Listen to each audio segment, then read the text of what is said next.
In this video, I will show you how to verify Binance account.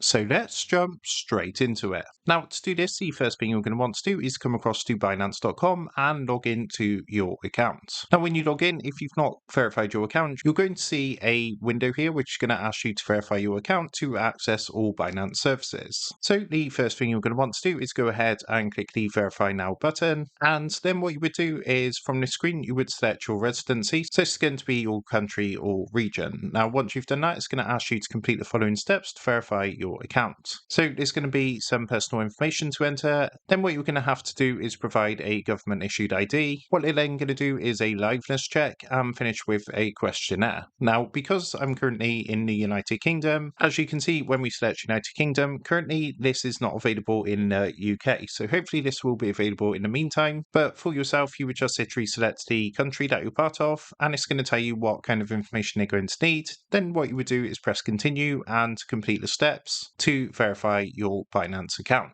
So that is how to verify Binance account. With that being said, I hope this quick tutorial did help you out today. And if this did help you out, I would really appreciate it if you was to consider dropping down below the video, leaving a like, and also subscribing to the channel. With that being said, I just want to take a minute to thank you guys for watching this quick tutorial, and I will see you in the next video.